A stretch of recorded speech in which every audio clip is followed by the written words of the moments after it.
Philosopher Socrates is on trial for impiety, not believing in the state-approved gods, and for corrupting the youth of Athens.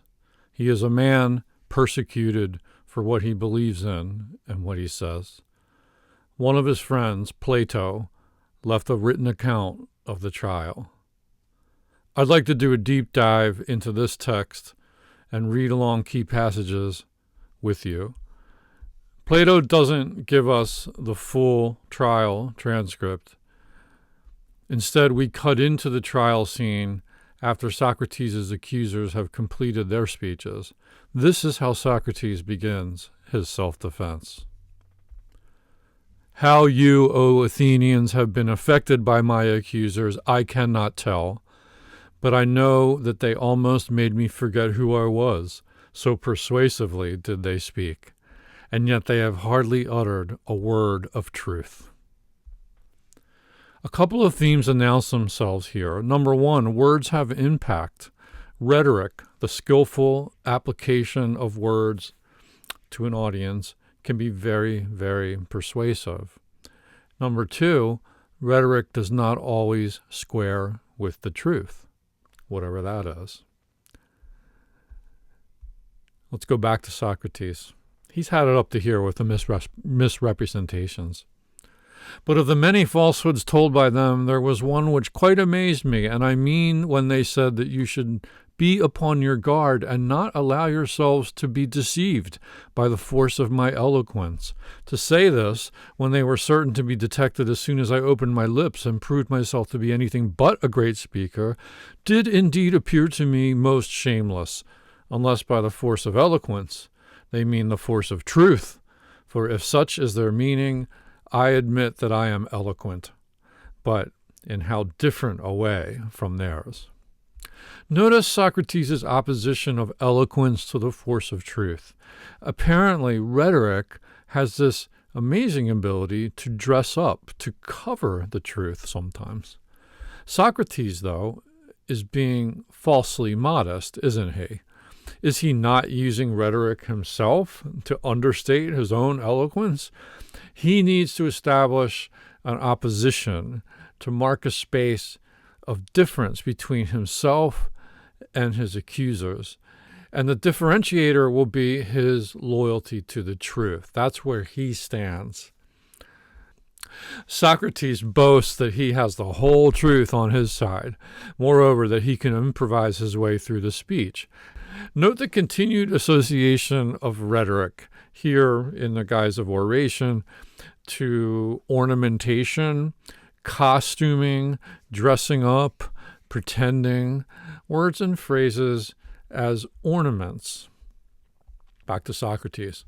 And I must beg of you to grant me a favor. If I defend myself in my accustomed manner, and you hear me using the words which I have been in the habit of using in the agora, at the tables of the money changers, or anywhere else, I would ask you not to be surprised, and not to interrupt me on this account, for I am more than 70 years of age, and appearing now for the first time in a court of law.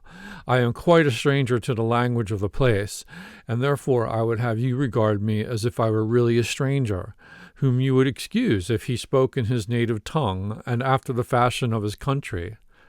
Socrates is doing something quite interesting here.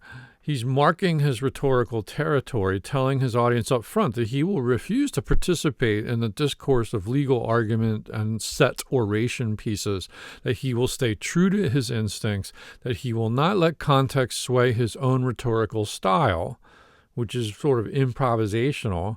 To be outside a discourse is to be estranged, to not know the language. The key is in that paragraph's ultimate sentence. Socrates, never mind the manner, which may or may not be good, but think only of the truth of my words, and give heed to that. Let the speaker speak truly, and the judge decide justly.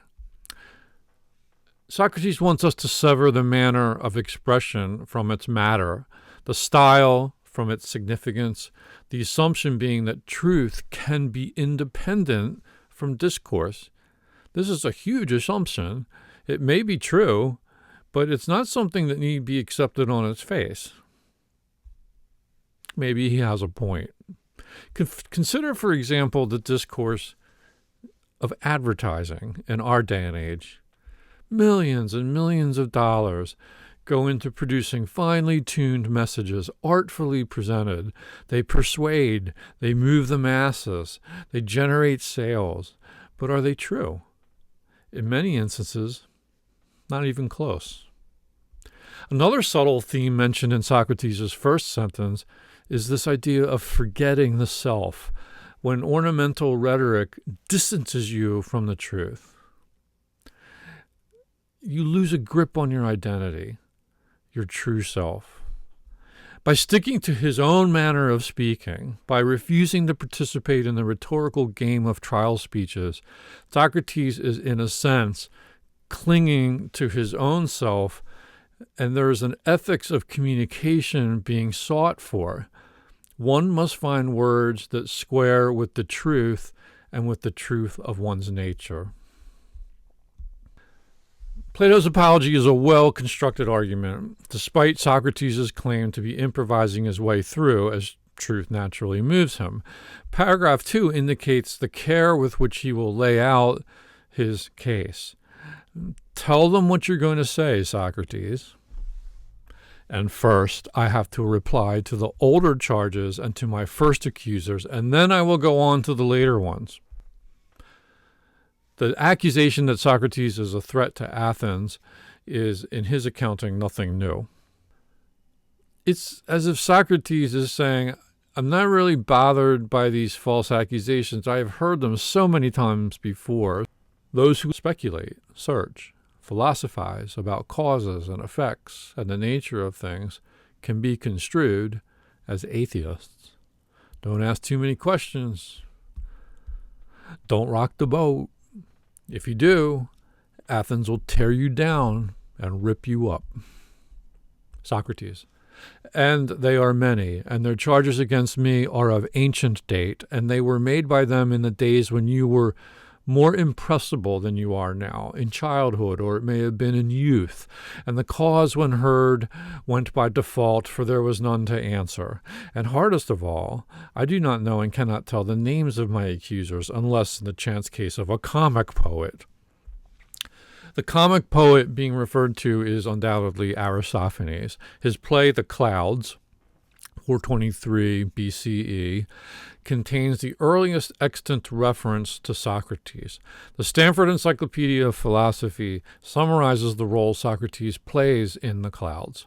Quote, Socrates heads a think-o-rama in which young men study the natural world from insects to stars and study slick argumentative techniques as well, lacking all respect for the Athenian sense of propriety.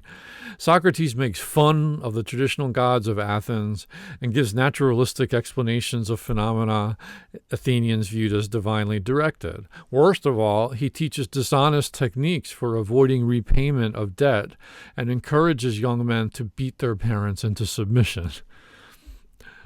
Was Socrates just another sophist among the sophists he loved to tear down? It seems as if Aristophanes is implying that. I guess we will never know the whole truth. The implications of parody and satire are potent, though. A reputation can form about a person that bears little to no relation to the reality, yet the stigma holds in the public eyes and ears. And once perception becomes reality, it haunts its victims, turning Socrates into a shadow boxer. I must simply fight with shadows in my own defense and argue when there is no one who answers. First, Socrates needs to disabuse his audience of the inherited prejudices against him. How can you beat back slander? We are a mere 3 paragraphs into the apology, and already it seems like a losing cause. Socrates stubbornly refuses to play the rhetorical game by its rules, and besides, he's already been convicted in the court of public opinion. He was about 46 years old when Aristophanes lampooned him in The Clouds, and now he's over 70. It's more than a quarter century of bad press that has to be undone. Spoiler alert, it's not going to happen.